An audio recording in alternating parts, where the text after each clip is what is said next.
A paz do Senhor Jesus esteja com você, minha irmã, esteja com você, meu irmão.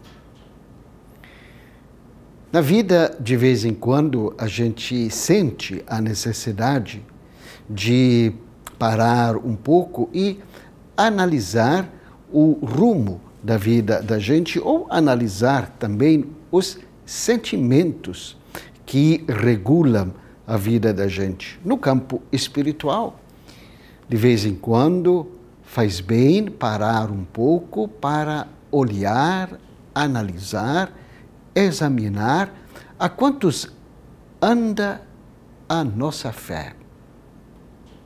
Se a gente sair aí pela rua, perguntando às pessoas se acreditam, a grande maioria, penso eu, vai responder sim, entendendo que, fazendo essa pergunta, as pessoas a compreendem no sentido religioso. Muitos certamente se dizem crentes no sentido de que acreditam em Deus, acreditam em Jesus. Mas se de repente a gente fizer uma outra pergunta, em que Jesus você acredita? Possivelmente as pessoas surpresas ficarão olhando para a gente. Como? Em que Jesus? Quantos Jesus pode ter? No sentido bíblico, evidentemente, Jesus é um só. Mas os conceitos em torno da pessoa de Jesus podem ser diferentes. E para a gente não se assustar muito e, ao mesmo tempo, entender que é preciso, sim, de vez em quando, fazer uma parada e analisar ou responder à pergunta, escuta, em que Jesus que eu acredito, para a gente não se assustar muito com esta posição. É importante lembrar que o próprio Jesus fez este teste, digamos assim, com os seus discípulos. Segundo o relato dos evangelhos, a gente percebe que, num determinado momento da sua história, da sua trajetória, Jesus sentiu que estava chegando a hora dele mostrar quem ele era verdadeiramente e mostrar também para os seus seguidores quem ele era. E aí, ele fez exatamente esta pergunta: o que as pessoas pensam de mim? O que está se comentando a meu respeito? E os discípulos, cheios de entusiasmo, falaram assim: olha, o Senhor está muito popular, está muito aceito, não é? Se fosse hoje usando a gíria, né?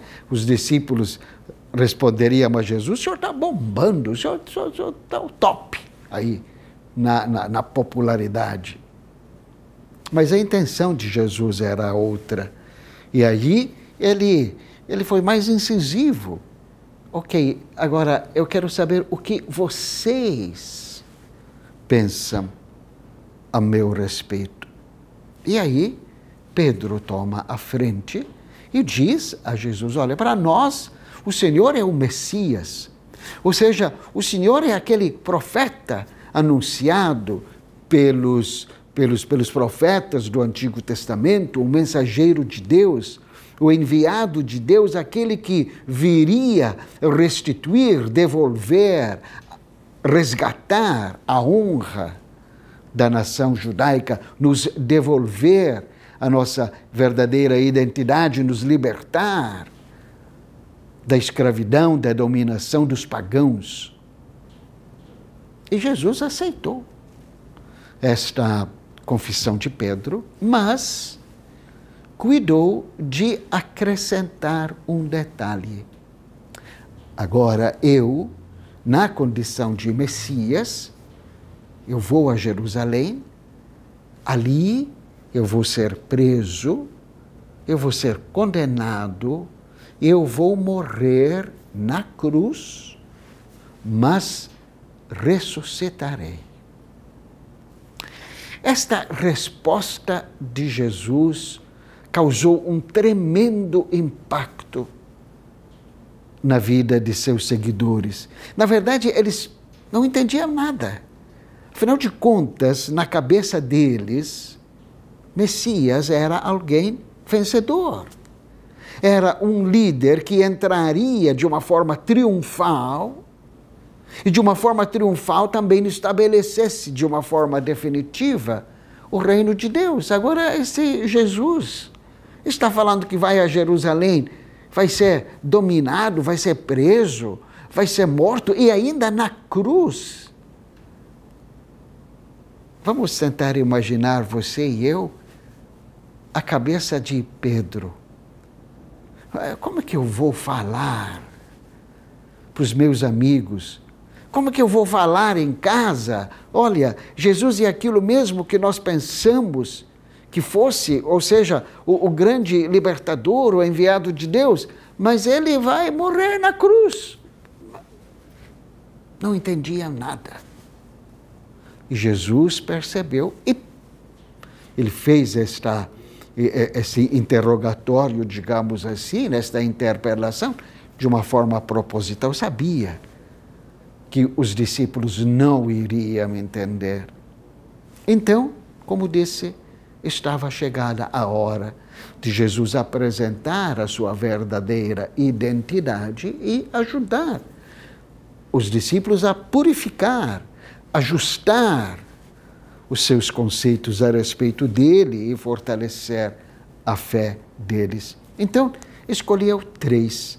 Escolheu Pedro, escolheu Tiago, escolheu João e chamou-os a subir com eles e numa montanha. Aqui vale uma observação assim, de margem de livro, não é? Porque na Bíblia a montanha não representa apenas assim um lugar, mas ela dá a entender que a montanha é o lugar onde Deus se manifesta, o espaço privilegiado onde Deus se manifesta. Então, levando os 3 para um alto monte, Jesus estava insinuando, olha, Deus vai falar alguma coisa para nós, especialmente para vocês, muito importante. Dito e feito, chegados lá em cima, Jesus começa a se transformar. Para usar a própria palavra bíblica, a se transfigurar. Seu rosto adquire uma luminosidade assim, muito grande. Sua roupa, uma alvura especialíssima, super-humana. E aí aparecem Moisés e Elias conversando com Jesus. Justamente os 2 profetas mais importantes da história bíblica. É como se Jesus, ou como aquela visão, estivesse dizendo, Jesus é aquele de quem os profetas falaram. Diante daquela visão, assim, extasiante, Pedro não teve dúvida. Vamos ficar aqui. Aqui que é bom, agora que eu sei que o Senhor é o verdadeiro Messias, é isso mesmo. Este Messias que nós queremos, glorioso, vitorioso, divino.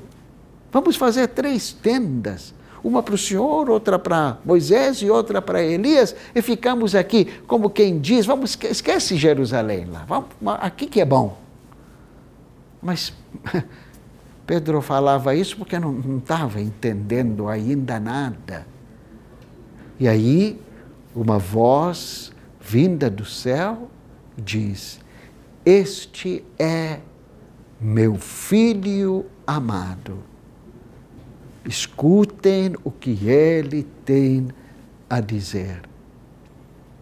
Pedro e os colegas não tinham dúvida. Jesus era declarado o Filho de Deus. Então, eles eram induzidos a repensar os seus valores, especialmente quando acaba a vista e a visão, Jesus desce com eles novamente a montanha e retoma o caminho de Jerusalém. Esta visão nos convida a nós também a revermos ou ajustarmos o nosso conceito a respeito de Jesus. Primeiro, se o próprio Jesus estava falando, antecipando a sua morte na cruz, é porque esta morte, este processo, fazia parte do plano de Deus. Segundo, se o Pai estava dizendo que Jesus é o Filho amado, evidentemente isto forçava também um segundo raciocínio. Qual é o Pai que permitiria que um filho passasse por uma tortura tão cruel? Que Deus é este que permitiria que o seu filho amado passasse por esta tortura, se isso tudo não fizesse parte de um plano que ainda nós não estamos entendendo? E aí o próprio Jesus trata de desvendar este plano, este projeto em outros momentos. Ele vai mostrar aos seus discípulos que ele será condenado, não porque os inimigos eram superiores a eles. Ninguém me tira a vida, eu a dou por mim mesmo. Não há amor maior do que aquele que dá a vida pelos outros. E eu dei a vida por vocês. Atrairei todos a mim quando for elevado da terra. Jesus estava dando a sua catequese. Morreria na cruz, não porque os adversários eram mais fortes do que ele. Morreria na cruz, porque Jesus livremente, ou seja, em plena sintonia com o Pai e o Espírito Santo, a Trindade Santa, fez com que a humanidade entendesse que a salvação, na redenção, ou seja, o ser humano chegaria à sua altura de gente de verdade quando aprendesse com Jesus a colocar sua vida à disposição de seus irmãos. O fim não era a cruz, o fim era a glória. A cruz era o caminho. E aí não precisa grandes raciocínios para entender. Quem se dispõe a amar de verdade o semelhante, quem se dispõe a esquecer-se de si em favor do irmão, passa sim pela cruz, passa sim pelo sofrimento, passa sim pela solidão. Será que está valendo a pena? Isso parece que ninguém entende, ninguém colabora, ninguém ajuda. Jesus é o Filho amado, porque junto com o Pai assume este caminho. Primeiro, para mostrar para a humanidade que na cruz Jesus não estava vencendo, Jesus não estava sendo vencido, mas estava vencendo.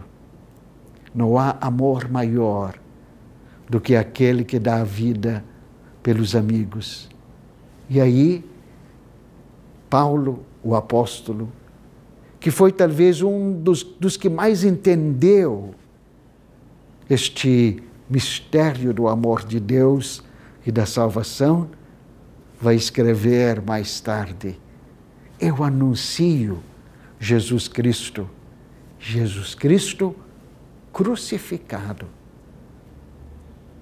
Vergonha para os judeus, escândalo para os judeus, loucura para os gentios, mas salvação para quem acredita. Pedro e ninguém mais precisa ficar com vergonha ao anunciar Jesus Cristo crucificado.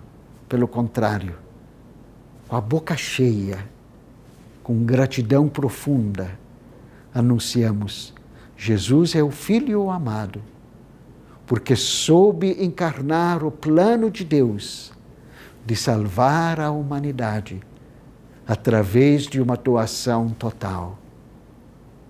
Aí nós temos a prova definitiva, o quanto Deus ama o ser humano, a ponto de não poupar o seu próprio Filho.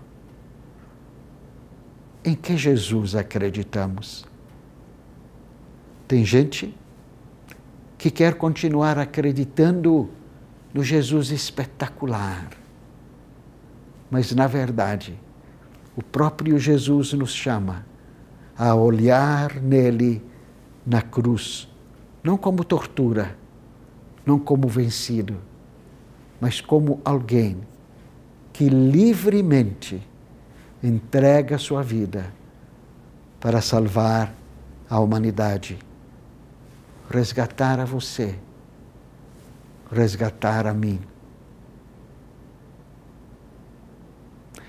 A paz do Senhor Jesus permaneça com você e com todos aí em sua casa.